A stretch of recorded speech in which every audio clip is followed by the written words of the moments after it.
So what's his name? Namanya siapa katanya? Mansur. Ya, This is bilang aja Mansur Robiansah. Robiansa, concern your badge. How long did you work in the landfill? Udah berapa lama kerja di sini? Oh, dari zaman DKI dulu saya. DKI tahun berapa itu Mas? Tahun berapa itu? Udah berapa dah. Saya DKI, terus PBB, terus GTJ. Sekarang dipegang lagi DKI, udah berapa periode? 4 periode. Tahun 2000-an ada ya? Oh, tahun ribuan itu mah agak Iya. lebih dari zaman DKI. Udah puluhan tahun saya di sini Yeah, waktu more itu. than 20 years. For a very long Yeah, time. very long time. What does his job entail? What does he have to do here? Apa yang harus Mas Mansur kerjakan di sini? Kerjanya sebagai apa? Oh. Ngapain? Nah seperti inilah, kita ada tamu yang nggak dikenal, kita wajib kita tanya niat isinya tujuannya apa, dan lagi isinya tugas kita apabila ada kendala-kendala apa di lapangan, itu tugasnya saya yang isinya untuk mengatasi hal-hal tersebut. This works basically like as a security, and if they see some strangers like you or like me, and then she will come and then ask, hey guys, what is going here? And then like, do you have permit and stuff, yeah. And then that's what his job. And then if there is a problem in this area, his job to solve the problem. So is that why he came over today? Just because he didn't recognize us, and so Kata dia, apakah itu alasannya Mas Mansur datang ke sini karena nggak kenalin kita, terus stop untuk menanya kita dari mana? Betul. Correct.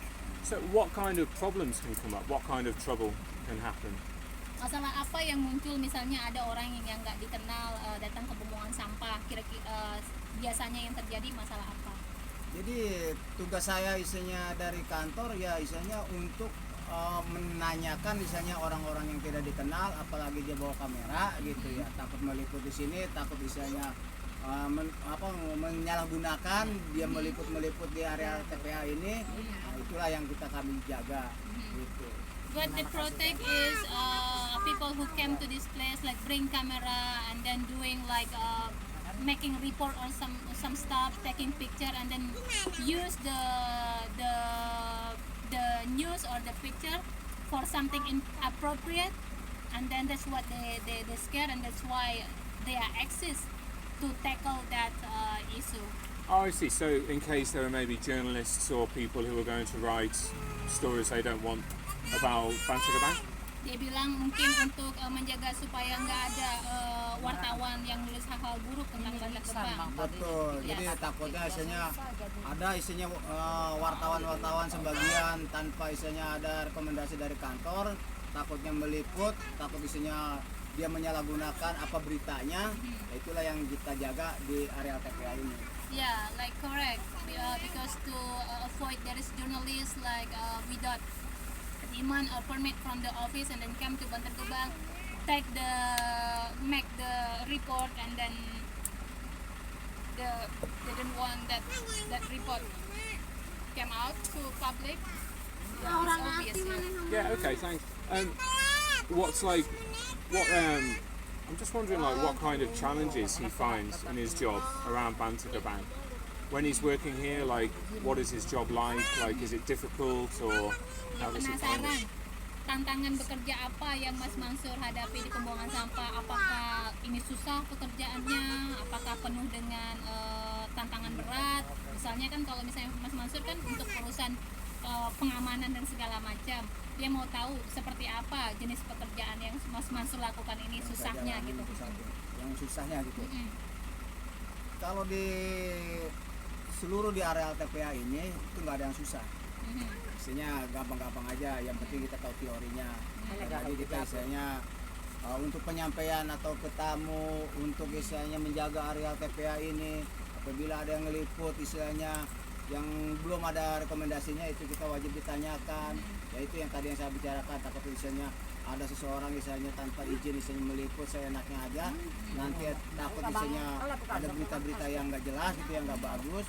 Nah di samping itu juga ada hal-hal istilahnya armada-armada sepertinya ada kecelakaan atau apa gitu, atau ada istilahnya di TPA ini ada kejadian seperti kayak dulu waktu zaman PBB itu kan, yang longsor atau beritanya sekian itu, pada waktu itu kan piket saya. Nah, itulah yang kami jaga istilahnya untuk buat laporan ke pimpinan. Adanya ada hal-hal yang seperti itu. Tapi pada dasarnya tantangan beratnya nggak ada ya, biasa aja. Yang penting kita tahu teorinya. Bagi yang istilahnya nggak tahu teorinya, mungkin yang baru-baru mungkin istilahnya apa sih pekerjaannya istilahnya di TPA itu, apa yang istilahnya kita kerjakan. Kan bagi yang nggak tahu, yang nggak ngerti, maka istilahnya dia bertanya-tanya kan apa yang dikerjakan. Tapi kita kalau kita namanya dari zaman dulu kita istilahnya selalu di TPA, udah tahu kita istilahnya sepak terjangnya di TPA itu kita istilahnya bisa mengatasi walaupun berat seperti macam apa juga. Sebetulnya nggak ada yang berat, nggak ada yang berat. He mentioned like there is no big challenge basically as long as you know the theory how to work at the landfill, and then like because his experience work for years, more than 20 years, and then for him like it's something like easy, and then for him like what make him like discipline about strangers who come to Bantar Gebang, because if something happen he will get like warning from the office, or somebody come to Bantar Gebang and then you didn't do anything, like now they make report and stuff. And also if like accident for the car, for example, like something happened, and also this landslide from the landfill, and then that's what his job to report to the management, to the boss. So his job is to just day-to-day things that happen in the Yeah. in the landfill. Does he have any other duties apart from that around the landfill? Ada pekerjaan yang lain nggak selain menjaga tentang keamanan pembuangan sampah ini, tugas yang lain dari kantor itu? Di luar daripada TPA. Di luar dari ngurusin yang ini? Iya, di luar daripada TPA. Kalau tugas saya ya kalau lagi libur ya ada isi pekerjaan di luar ya kita kerjakan, kalau nggak ada ya kita santai-santai aja. Pekerjaan di luarnya maksudnya? Ya isinya kalau ada gitu namanya ya namanya kita orang isinya lagi off ya, namanya lagi off kita ada bisnisan apalah namanya di sampah. luar, bukan di bidang sampah, itu beda lagi. namanya di luar. Oh, iya. TPA kan isinya apa isinya bisnis apa gitu semuanya. Kalau ada itu juga. Nah, selama ini waktu isinya zamannya waktu belum dipegang DKI nih, kita isinya selalu ada lah pekerjaan-pekerjaan di luar. Kita isinya dari sampah luar lah, Dorongan ya? dorongan. Ya, sekarang mah karena disiplin, ya sekarang mah ya nggak ada aja. Kita kalau lagi off mah ya off aja kita istirahat. Before this management, he can take another job outside her job, like make sure all the landfill safe. For example, like the illegal area for dumping the rubbish and stuff, you still can get money from that. But now, this new management is very disciplined. There is no way you can work like for that illegal dumping area and stuff. And then now for him, just like doing like if there is a business, like maybe he didn't mention what kind of business, but if there is some business, he can join in day off. Just like extra work, like extra money. Yeah. Oh, okay. So he's kind of an entrepreneur on his own. Berarti Mas Mansur juga seperti pengusaha karena kalau misalnya lagi off kerja bisa ngerjain kerjaan yang lain gitu. Kalau ada, Ya. kalau If nggak ada there mah is untuk some- selama kita dipegang DKI sekarang ini, kita ya untuk di luar nol aja sekarang mah. Kita benar-benar disiplin misalnya untuk apa yang misalnya dibuat peraturan dari pimpinan yang sekarang ini ya kita patuhi. Before yeah, but now not anymore because since the new management is very strict. So- Yeah, for the example, the legal dumping behind our home, that's illegal, and then they just close. Aku ceritain kalau dulu memang bisa, tapi kayak sekarang contohnya ada pembuangan sampah yang di belakang rumah tuh. Kalau yang sekarang kan ketat, ditutup semua, orang nggak bisa ngapa-ngapain. Bisa, Ya seperti kayak kan itu ketahuan, contohnya. kan? Iya. Jadi aku bilang kalau sekarang nggak disiplin susah. Kalau dulu mungkin itu oke-oke aja. Itu aja ya dari si pengemudi juga istilahnya ada juga istilahnya buat istilahnya diantar ngerokok untuk ngopi gitu kan kalau dulu. Iya. Kalau sekarang mah ya udah makasih. Kalau sekarang mah ya pada ngeluh semua lah istilahnya. Ya itu bagus.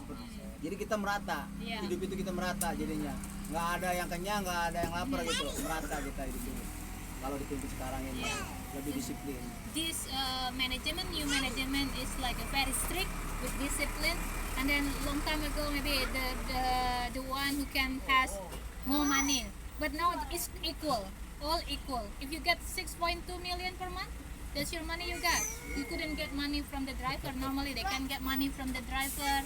For example, 5,000 or 10,000 for each truck driver, but not this management. How would that? What would they say to them? What, like extra charges from the truck drivers and people? I don't understand. That's just like They would just say, "Give us extra money, otherwise you can't come in." no, just make when you want to throw your rubbish, make it faster. Oh, I see. So they can just make life difficult Yeah. if they're not giving extra Yeah. money. But now, so it sounds like he thinks things are better now. Now that that's been Apakah tightened up. sekarang menurut Mas Mansur lebih bagus daripada manajemen sebelumnya? Kalau untuk dengan disiplin dan segala macam. Kalau untuk misalnya kita untuk kehidupan nih ya, untuk kehidupan memang lebih bagus seperti kayak gini. Iya, Jadi kita nggak cemburu sosial lah. iya. Ya kan kalau isinya seperti aturan yang kemarin kan semrawut. Di samping itu juga istilahnya kelihatannya istilahnya kumuh gitu kan. Kalau sekarang kan diatur seperti ini manajemennya kelihatannya steril lah Iya. dari lingkungan, dari peraturan istilahnya kita ya di ibarat kita mah kalau dulu mah katanya pak pinter-pinter gitu, pak bisa-bisa, pak kenyang-kenyang gitu kan. Yang kenyang-kenyang, yang lapar-lapar kan. Kalau dulu mah Iya.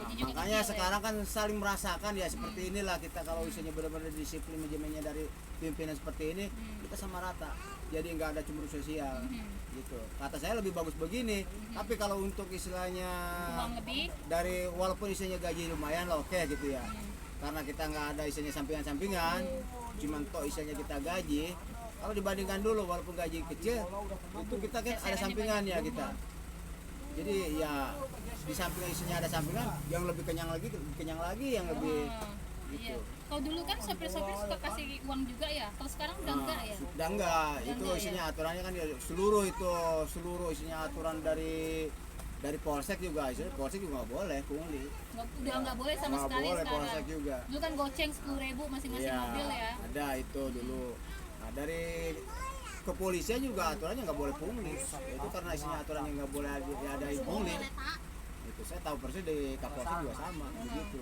Makanya mobil polisi nggak pernah datang lagi dulu kan tiap hari. nggak tuh boleh minta isinya uang. namanya isinya dia minta uang BC atau Iya. apa kemana-mana dia ngapro gitu model polisi juga ada kan kalau perhatikan iya. buku-buku juga dia ngapro kan itu Sekarang kan udah jadi enggak ya? itu nggak boleh karena udah isinya udah peraturannya udah lain undang-undangnya juga udah lain jadi ya itu ke bawah juga seperti itu Ah, gitu itu aturan pemerintah sekarang interesting.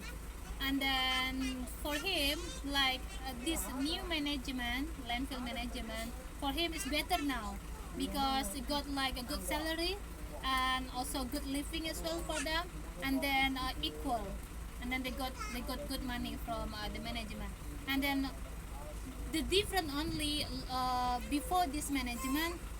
He can get extra money from the driver and then from people, and then now not anymore. Not just for him and his friend, but including the police. Normally, police come to this place and then like drive the car and then ask money to the driver, to the people who live at the little hut, and then that's what the police did. But now, zero tolerance. You can't. Even people who work like him can ask money from the driver, even police. So now like make this area also like sterile, cleaner if compared to the previous management. And is his wage better as well? So Yeah. it doesn't really matter that he Yeah. loses like the extra money and things. Dia Is he bilang saying? karena gajinya juga meningkat, jadi kan kehilangan seseran uang juga nggak begitu jadi soal banget karena sekarang gajinya gede. karena apa ya dibikin manajemen seperti itu ya satu pelaturannya juga isinya tidak boleh ada pungli dan lagi dibuat pelaturan yang isinya benar-benar isinya untuk untuk mensterilkan isinya satu jangan ada pungli kedua isinya memang isinya gaji juga diperhatikan gitu kan kalau dulu kan isinya itu bukan gaji upah kasarnya kalau gaji kan pakai standar UMR gitu kalau ini kan pakai standar UMR berarti pakai pelaturan benar-benar kan nah, kita juga untuk hal kayak gitu kita mematuhi isinya peraturan itu kalau kita melanggar sudah saya isinya turutin isinya gaji Anda untuk bisa standar UMR kenapa Anda isinya masih melanggar juga berarti kita ada kesalahan di situ Yeah.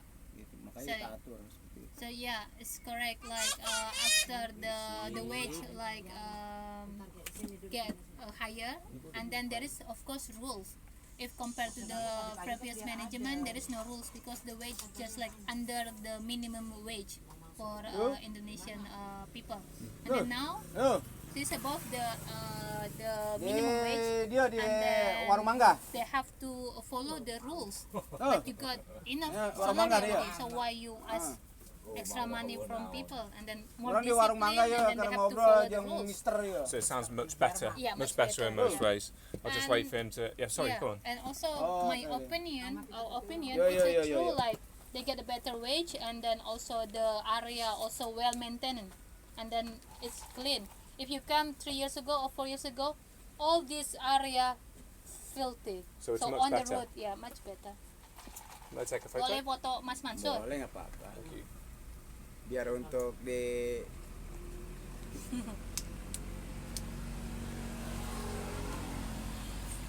Let's go. Glasses. Could you take a photo on your phone? kenapa pakai itu nggak bisa? Kebakar. Berani dia ngelawan saya itu. Jadi this one katanya pakai HP aku aja. Isuk ya. Besok. Nggak takut Okay. kemarin mah ya tetehnya nggak ikut jadi dia Oh, kayak makasih. pulang tolong ngomong ya sayanya pada Ressa, can I just ask quickly about his family? Is he married? Is he married with a family and everything? Could you ask him? Boleh tanya tentang keluarga katanya, apakah menikah, punya anak? banyak Saya susah jelasin kalau Nih. urusan ini. Kalau saya nih ya, bini satu. Anak? Iya, tahu kan? Ya. Tahu. Bini satu, punya anak 3. Itu udah dari semua istri-istri. Ah, enggak. Jadi gini, memang saya pertama punya istri, orang Sukabumi. Yang Labuan Ratu, punya istri tuh. Tuh emang kalau bilang cantik banget dia. Orang berebutan sama si Uda Bantar Gebang saya. Waktu itu yang punya toko butik sama orang Armed saya, memang dia tinggalnya di asrama. Nah, begitu saya menikah, saya dapetin menikah sama dia, punya anak. Kalau ada 2 tuh sama dia tuh. Karena berhubung saya jarang ada di rumah tuh, jarang ada di rumah. Mungkin karena satu dulu mah karena faktor ekonomi juga gitu ya. Ya mungkin ya adalah orang yang ngobok-ngobok dalam rumah tangga saya. Akhirnya apa dia kata-katanya yang nggak mengenakan ke saya, ya udah akhirnya lebih baik saya lepas. Walaupun bagaimana kalau misalnya dia nggak percaya sama suami ya silakan. Akhirnya apa dia nyesel kan? Setelah itu setelah udah saya lepas. Itu pun juga dia minta balikan lagi, saya nggak mau. Gitu karena saya udah merasa dikecewakan. Akhirnya apa? Menduda lah, saya dapat 8 tahun tuh. Pikiran saya udah nggak pengen rumah tangga lagi saya tuh. Aslinya tuh tadinya mah berhubung namanya jodoh ya ketemu lah, saya nganter itu sama si Bia tuh, nganter teman, nganter ke situ. Kenapa si Bia itu pengen sama saya?